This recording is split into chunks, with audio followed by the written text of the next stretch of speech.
जय हिंद, वंदे मातरम। दोस्तों स्वागत है एक बार फिर से आप सभी का ओपीएस न्यूज पर। तो आइए दोस्तों जानते हैं इस वीडियो में कि महाराष्ट्र में आने वाले चुनाव में किस पार्टी की बनेगी सरकार, किसे जनता नए मुख्यमंत्री के रूप में पसंद करेगी, आखिर क्या है जनता की राय। तो इसके बारे में जानेंगे दोस्तों डिटेल के साथ। इस समय बने रहेगा इस वीडियो के साथ आखिर तक। सबसे पहले तो आपको यहाँ पर बता दें कि महाराष्ट्र में विधानसभा की कुल 288 सीटें हैं और 288 सीटों में से स्पष्ट रूप से सरकार बनाने के लिए जरूरत होती है दोस्तों 145 सीटों की, यानी कि 288 में से जो भी पार्टी 145 सीटें बनाएगी ना, वो पूर्ण बहुमत के साथ स्पष्ट रूप से सरकार बनाने में कामयाब हो जाएगी। फिलहाल मौजूदा स्थिति की बात की जाए तो महाराष्ट्र में अभी जो है दोस्तों उद्धव ठाकरे मुख्यमंत्री है, जो कि शिवसेना पार्टी के हैं। दोस्तों आपने बाल ठाकरे जी का नाम तो सुना ही होगा। बाल ठाकरे जी के बेटे हैं ये उद्धव ठाकरे, और ये जो मुख्यमंत्री है अभी फिलहाल महाराष्ट्र के। अच्छा, महाराष्ट्र में दोस्तों मुख्यमंत्री बनने के बाद बहुत कुछ सियासी उठापटक हुआ है, जिसमें राम मंदिर को लेकर एक बड़ा फैसले का आयोजन हुआ है। दोस्तों इतिहास का सबसे बड़ा फैसला हुआ है राम मंदिर निर्माण का, और उसी के साथ कोरोना वायरस के मद्देनजर लॉकडाउन का भी आयोजन हुआ। और दोस्तों लॉकडाउन के बाद धारा 370 जो जम्मू कश्मीर से हटाई गई नरेंद्र मोदी सरकार के द्वारा, और इसी के साथ दोस्तों आपको बता दें कि एक बड़ा फैसला लिया गया है, 3 तलाक के मुद्दे को यहाँ पर खत्म कर दिया है। 3 तलाक कानून ही खत्म कर दिया है मुस्लिम गवर्नमेंट के अंतर्गत। और वहीं हाल ही में सरकार ने किसानों की इनकम बढ़ाने के लिए दोस्तों नए कृषि कानून लागू हुआ। तो इस तरह से कुछ राजनीतिक उठापटक हुए। तो इसी बीच आखिर जानते हैं दोस्तों की जनता जो है वो सरकार की गतिविधियों से कितनी है खुश है। क्या जनता जो दोस्तों मौजूदा सरकार को ही पसंद करती है, एक नई पार्टी का चुनाव करना चाहती है? तो इस समय जानेंगे दोस्तों इस वीडियो के माध्यम से कि आखिर क्या चाहती है जनता, किसे नया मुख्यमंत्री बनाना चाहती है महाराष्ट्र का। तो एक एक करते हुए महाराष्ट्र के हर एक जिले के बारे में करते हैं एनालिटिक्स डिटेल के साथ कि 288 में से बीजेपी को कितनी सीटें मिल सकती है, शिवसेना को कितनी सीटें मिल सकती है, कांग्रेस को कितनी सीटें मिल सकती है, और अन्य पार्टियों को कितनी कितनी सीटें जो यहाँ पर मिल सकती है। चलिए एक एक करते हुए शुरुआत करते हैं, लेकिन उससे पहले आपसे एक छोटी सी गुजारिश करते हैं दोस्तों कि अगर आप केंद्र में नरेंद्र मोदी जी को पसंद करते हैं, बीजेपी सरकार को अगर पसंद करते हैं ना, तो दोस्तों इस वीडियो को कीजिएगा लाइक, और साथ ही कमेंट बॉक्स में दोस्तों जय हिंद और जय हिंदुस्तान अवश्य लिखेगा। चलिए एक एक करते हुए जानते हैं महाराष्ट्र की कुल 288 सीटों के एनालिटिक्स के बारे में कि आखिर जनता जो है किसे अपना नया मुख्यमंत्री बनाना पसंद कर रही है, किस पार्टी को कितनी सीटें मिलती हुई दिखाई दे रही है। सबसे पहले बात करते हैं दोस्तों यवतमाल जिले की। तो यवतमाल जिले के अंतर्गत कुल विधानसभा की 7 सीटें हैं, और 7 में से यहाँ पर दोस्तों 4 सीटें बीजेपी के खाते में जा सकती है, और शिवसेना को मिल सकती है 2 सीटें, और उसी के साथ दोस्तों 1 सीट जो है वो एनसीपी के खाते में जा सकती है। और उसी के साथ अगली बात करते हैं दोस्तों वाशिम जिले की। वाशिम जिले में कुल विधानसभा की 3 सीटें हैं, छोटा सा जिला है। 3 में से दोस्तों 2 सीटें बीजेपी के खाते में, जबकि 1 सीट जो है वो शिवसेना के खाते में जाती हुई दिखाई दे रही है। ठाणे जिले की बात की जाए तो जनता की राय के मुताबिक दोस्तों ठाणे की कुल 18 विधानसभा की सीटें हैं, और 18 में से 10 सीटों पर भारतीय जनता पार्टी का कब्जा बरकरार हो सकता है। 5 सीटें मिल सकती है शिवसेना के खाते में, जबकि दोस्तों 1 सीट कांग्रेस को, और वहीं एनसीपी को मिल सकती है 2 सीटें। तो इस तरह से ठाणे की 18 सीटों का विश्लेषण निकल कर आ रहा है। यहाँ पर भी दोस्तों सबसे बड़ी पार्टी भारतीय जनता पार्टी ही उभर कर आ रही है, 18 में से 10 सीटें। चलिए सोलापुर की बात की जाए, सोलापुर जिला बहुत ही बड़ा जिला है। यहाँ पर दोस्तों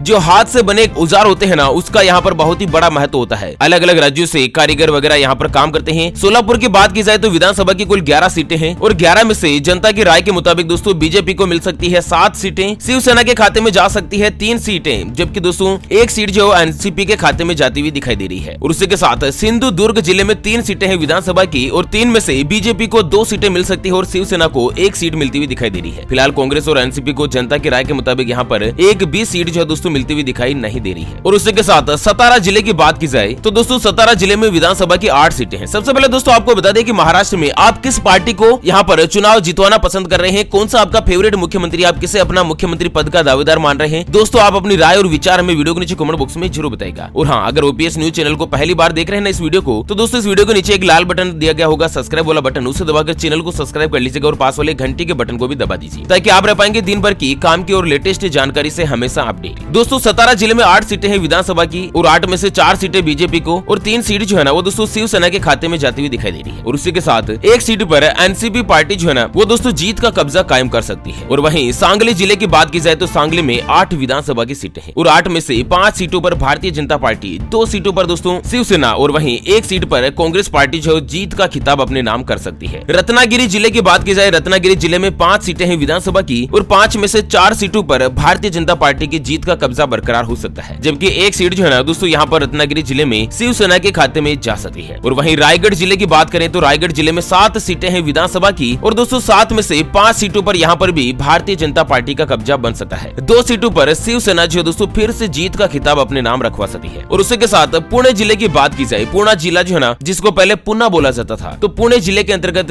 लोग बाग जो काफी ज्यादा एक्टिव है, राजनीति भी यहाँ पर सक्रिय रहती है, और दोस्तों विधानसभा भी बड़ी है। यहाँ पर विधानसभा की कुल 21 सीटें हैं। दोस्तों आपको बता दें कि ज्यादातर जो एमएनसी कंपनियां है ना उसका ऑफिस जो है या तो नोएडा में रहता है या फिर पुणे में रहता है। हालांकि मुंबई में भी है, लेकिन पुणे में कुछ ज्यादा ज्यादा ही रहता है। और जो टेक्निकल फील्ड वाले आदमी होते हैं, जो IT फील्ड वाले आदमी होते हैं, जो इंजीनियर्स मास्टर डिग्री वाले होते हैं, उनको सबसे ज्यादा जॉब भी पुणे में ही मिलती है। विशेष रूप से कॉल सेंटर, MNC कंपनीज वगैरह वगैरह ये सभी पुणे में रहती है। तो बात करें पुणे की 21 विधानसभा सीटों के एनालिटिक्स के बारे में, तो दोस्तों 21 में से 15 सीटें जो यहाँ पर भारतीय जनता पार्टी के खाते में जा सकती है और 5 सीटों पर शिवसेना जो है दोस्तों जीत का खिताब अपने नाम करवा सकती है। और वहीं एक सीट जो है वो NCP के खाते में जाती हुई भी दिखाई दे रही है। और उसके के साथ परभनी जिले की बात की जाए तो 4 विधानसभा की सीटें हैं और 4 में से 2 सीटों पर दोस्तों बीजेपी, 1 सीट पर कांग्रेस और दोस्तों 1 सीट पर शिवसेना जो है वो यहाँ पर जीत का जश्न कायम कर सकती है। पालगढ़ जिले में भी 6 विधानसभा की सीटें हैं और दोस्तों 6 में से यहाँ पर भी बीजेपी का डंका कुछ ज्यादा बड़ा रह सकता है। दोस्तों जनता की राय के मुताबिक 6 में से 4 सीटें जो भारतीय जनता पार्टी के खाते में जा सकती है। 2 सीट पर दोस्तों शिवसेना भी अपना रिकॉर्ड बना सकती है जीत का। और उसी के साथ उस्मानाबाद जिले की बात की जाए, उस्मानाबाद जिला जो है ना वो दोस्तों मुस्लिम बहुल इलाका है। तो इस समय जानते हैं मुस्लिम बहुल इलाके में कि कितनी सीटें शिवसेना को मिल सकती है और कितनी सीटें जो बीजेपी को मिल सकती है, या फिर अन्य पार्टियों के खाते में, कांग्रेस के खाते में कितनी सीटें जा सकती है। उस्मानाबाद जिले का दोस्तों यहाँ पर बहुत ही बड़ा महत्व है, मुस्लिम बहुल इलाका है। और साथ ही मोदी जी के द्वारा यहाँ पर 3 तलाक कानून के मुद्दे को खत्म किया गया, राम मंदिर का बड़ा फैसला है। तो इसको लेकर क्या इस जिले में किस तरह का हो सकता है सियासी हलचल, जानते हैं यहाँ पर किस पार्टी को मिलेगी कितनी सीटें। और लास्ट में यह भी बात करेंगे दोस्तों की कौन सी पार्टी का मुख्यमंत्री बन सकता है जनता की राय के मुताबिक। पूरी खबर जानते हैं, लेकिन उससे पहले दोस्तों हमेशा की तरह एक नजर डालेंगे आज के माइंड क्विज यानी कि गिवे वाले सवाल की तरफ। तो दोस्तों आज का माइंड क्विज वाला सवाल आप स्क्रीन पर देख पा रहे हैं। भारत देश में स्वतंत्रता दिवस कब मनाया जाता है? जी हाँ दोस्तों, दोबारा सुन लीजिएगा, भारत देश में स्वतंत्रता दिवस कब मनाया जाता है? ऑप्शन ए 26 जनवरी के दिन, ऑप्शन बी 15 अगस्त के दिन। तो फटाफट से लिखना है क्वेश्चंस का सही जवाब इस वीडियो के नीचे कमेंट बॉक्स में। और दोस्तों सही जवाब देने वाले किसी एक खास कमेंट्स को सेलेक्ट किया जाएगा हमारी OPS न्यूज टीम की तरफ से और उसे दी जाएगी एक Vivo कंपनी की शानदार स्मार्ट वॉच, वो भी बिल्कुल फ्री। और हाँ ध्यान रखिएगा दोस्तों, ये जो गिव है वो बिल्कुल फ्री किया जाता है, इसके लिए कोई भी चार्जेस वगैरह हमारी न्यूज टीम के द्वारा नहीं लिया जाएगा। चलिए उस्मानाबाद जिले की बात की जाए तो दोस्तों यहाँ पर 4 विधानसभा की कुल सीटें हैं और 4 में से 2 सीटों पर दोस्तों भारतीय जनता पार्टी जीत सकती है और वहीं 1 सीट जो है वो शिवसेना के नाम भी जा सकती है और वहीं 1 सीट पर दोस्तों NCP पार्टी का कब्जा बरकरार हो सकता है। नासिक जिले की बात की जाए तो नासिक में कुल 15 विधानसभा की सीटें हैं और 15 में से 9 सीटों पर भारतीय जनता पार्टी, 5 सीटों पर दोस्तों शिवसेना और 1 सीट पर कांग्रेस जो है दोस्तों जीत का रिकॉर्ड अपने नाम करवा सकती है। नंदुरबार जिले की बात की जाए तो यहाँ पर 4 सीटें हैं दोस्तों विधानसभा की और 4 में से 2 सीटों पर बीजेपी का कब्जा फिर से बरकरार हो सकता है। 1 सीट शिवसेना के खाते में जबकि 1 सीट जो यहाँ पर कांग्रेस के खाते में जा सकती है। नांदेड़ जिले में 9 विधानसभा की सीटें हैं और 9 में से 6 सीटों पर बीजेपी और दोस्तों बाकी जो 1-1 सीट है ना वो दोस्तों शिवसेना, कांग्रेस और NCP को बराबर यानी कि इक्वल रेशो में मिल सकती है। हालांकि 9 में से 6 सीटें यहाँ पर भी जनता की राय के मुताबिक बीजेपी के खाते में ही जा सकती है। नागपुर जिले में 12 सीटें हैं विधानसभा की और 12 में से 7 सीटों पर भारतीय जनता पार्टी का कब्जा जो यहाँ पर हो सकता है। 3 सीटें दोस्तों शिवसेना के नाम जा सकती है जबकि 1-1 सीट जो है कांग्रेस और NCP के खाते में भी जा सकती है। मुंबई की बात की जाए, मुंबई दोस्तों 26 विधानसभा के साथ सबसे बड़ी विधानसभा है महाराष्ट्र की और महाराष्ट्र की राजधानी भी मुंबई में है। दोस्तों यहाँ पर मुंबई की 26 विधानसभा सीटों में से भी 15 सीटें जो भारतीय जनता पार्टी के खाते में, 7 सीटें फिलहाल शिवसेना के खाते में, 1 सीट जो है कांग्रेस के खाते में और साथ ही 3 सीटें NCP को मिलती हुई दिखाई दे रही है। मुंबई में दोस्तों ध्यान रखिएगा 26 में से 15 सीटें बीजेपी को मिल सकती है। मुंबई शहर की बात की जाए तो मुंबई शहर में 10 विधानसभा की सीटें हैं और 10 में से 5 सीटों पर बीजेपी, 2 सीटों पर शिवसेना और बाकी की 1-1 सीट पर NCP, कांग्रेस और अन्य पार्टी जो दोस्तों जीत का जश्न मना सकती है। लातूर जिले में 6 सीटें हैं विधानसभा की और दोस्तों 6 में से 4 सीटें बीजेपी के नाम हो सकती है, 1 सीट पर शिवसेना का कब्जा हो सकता है और वहीं 1 सीट NCP के खाते में भी जा सकती है। कोल्हापुर जिले में 10 सीटें हैं विधानसभा की और दोस्तों 10 में से 8 सीटें भारतीय जनता पार्टी के खाते और बाकी बची 2 सीटें जो है वो दोस्तों शिवसेना के खाते में जाती हुई दिखाई दे रही है। जालना जिले में दोस्तों 5 सीटें हैं और 5 में से 3 बीजेपी को मिल सकती है, 1 सीट शिवसेना को और वहीं 1 सीट जो है NCP के खाते में भी जा सकती है। जलगांव जिले में दोस्तों 11 विधानसभा की सीटें हैं। जलगांव में भी कई अन्य राज्यों से दोस्तों यहाँ पर कारीगर, मजदूर वगैरह वर्कर्स काम करते हैं। जलगांव बहुत ही पुराना जिला है और दोस्तों पुरानी कारीगरी यहाँ की प्रसिद्ध है। 11 विधानसभा सीटों में से दोस्तों 6 सीटें जो भारतीय जनता पार्टी यहाँ पर जीत का रिकॉर्ड अपने नाम कर सकती है और 3 सीटों पर शिवसेना पार्टी की जीत हो सकती है और बाकी की 1-1 सीट पर कांग्रेस और दोस्तों NCP जो है जीत का जश्न मना सकती है। हिंगोली जिले की बात की जाए तो जनता की राय के मुताबिक कुल 3 विधानसभा की सीटें हैं और 3 में से यहाँ पर 1-1 सीट का बराबर रिकॉर्ड रह सकता है, यानी कि 1 सीट बीजेपी को, 1 शिवसेना को और 1 कांग्रेस को, NCP को, किसी को भी मिल सकती है। कुल मिलाकर यहाँ पर बराबर रिकॉर्ड हो सकता है। गोंदिया जिले में दोस्तों विधानसभा की कुल 4 सीटें हैं और यहाँ पर भी 1-1 सीट जो क्रमशः सभी पार्टियों को मिल सकती है। बीजेपी, कांग्रेस, शिवसेना, NCP, अन्य पार्टी कोई भी जो है दोस्तों यहाँ पर 1-1 सीट जो है वो जीत सकती है। गढ़चिरौली की बात की जाए तो गढ़चिरौली में 3 सीटें हैं विधानसभा की और यहाँ पर रिकॉर्ड टूट सकता है दोस्तों। 3 में से 3 ही सीट जो है वो जनता की राय के मुताबिक भारतीय जनता पार्टी के खाते में जा सकती है। धुले जिले में भी दोस्तों 5 सीटें हैं विधानसभा की और 5 में से 4 सीटें जो भारतीय जनता पार्टी के नाम, जबकि एक सीट जो है दोस्तों शिवसेना के नाम जो है वो जा सकती है। चंद्रपुर जिले में 6 सीटें हैं कुल विधानसभा की और 6 में से यहाँ पर शिवसेना और बीजेपी को बराबर सीटें हासिल हो सकती है। मतलब दोनों ही पार्टियां 3-3 सीट जो है जीतकर एक अलग ही रिकॉर्ड कायम कर सकती है। बुल्ढाना जिले में 7 सीटें हैं और 7 में से 5 सीटें बीजेपी के खाते में, 1 सीट शिवसेना के खाते में, जबकि 1 सीट जो कांग्रेस के खाते में जा सकती है या फिर दोस्तों एनसीपी को भी मिल सकती है। भंडारा जिले में 3 सीटें हैं और 3 में से दोस्तों शिवसेना, बीजेपी और कांग्रेस सभी को यहाँ पर भी बराबर सीटें मिल सकती है। अच्छा, बीड जिले में 6 सीटें हैं कुल और 6 में से 3 सीटों पर बीजेपी, 2 सीटों पर शिवसेना और वहीं 1 सीट पर कांग्रेस पार्टी जो है वो दोस्तों जीत का रिकॉर्ड अपने नाम कर सकी है। और वहीं औरंगाबाद जिले की अगर बात की जाए तो औरंगाबाद जिले में 9 सीटें हैं विधानसभा की और 9 में से 6 सीटें बीजेपी के खाते में, 2 सीटें शिवसेना के खाते में, जबकि 1 सीट जो है दोस्तों एनसीपी के खाते में जा सकती है। अमरावती जिले में 8 सीटें हैं कुल और 8 में से जनता की राय के मुताबिक आधी यानी कि 4 सीटें बीजेपी के खाते में जा सकती है, 2 सीटों पर शिवसेना, जबकि 1 सीट पर कांग्रेस पार्टी जीत का रिकॉर्ड अपने नाम कर सकती है। अकोला जिले में दोस्तों 5 सीटें हैं और 5 में से 3 बीजेपी को और 1 सीट शिवसेना को मिल सकती है और बाकी बची 1 सीट जो दोस्तों एनसीपी के खाते में जा सकती है। और इसी के साथ बात करते हैं दोस्तों अहमदनगर जिले के बारे में। अहमदनगर जिले में कुल 12 सीटें हैं विधानसभा की और 12 में से 8 सीटों पर बीजेपी, 2 सीटों पर शिवसेना, जबकि 1-1 सीट पर कांग्रेस और एनसीपी जो है दोस्तों जीत का रिकॉर्ड अपने नाम करवा सकती है। और वहीं अंत में वर्धा जिले की बात की जाए तो वर्धा जिले में कुल 4 सीटें हैं और 4 में से दोस्तों 3 सीटें बीजेपी के खाते में, जबकि 1 सीट जो है वो शिवसेना के खाते में भी जा सकती है और 1 सीट एनसीपी को भी मिल सकती है। तो इस तरह से दोस्तों इस वीडियो में अपन ने जाना कि महाराष्ट्र की कुल 288 सीटों के अंतर्गत किस किस पार्टी को मुख्यतः जनता की राय के मुताबिक कितनी सीटें जो है मिल सकती है। वैसे दोस्तों इसके बारे में आपकी क्या राय है? आपकी राय के मुताबिक कौन हो सकता है इस बार महाराष्ट्र का नया मुख्यमंत्री? दोस्तों आपकी राय जानना हमारे लिए बहुत ही ज्यादा महत्वपूर्ण है। ऐसे में वीडियो को नीचे कमेंट बॉक्स में जरूर बताइएगा। अच्छा, तो फिलहाल वीडियो को यहीं पर देते हैं विराम, फिर से करेंगे मुलाकात एक और नई और ताजा तरीन ब्रेकिंग न्यूज हेडलाइंस के साथ। तब तक के लिए बने रहेगा आपके अपने चैनल ओपीएस न्यूज पर। Thank you, take care, goodbye, जय हिंद, जय भारत, वंदे मातरम।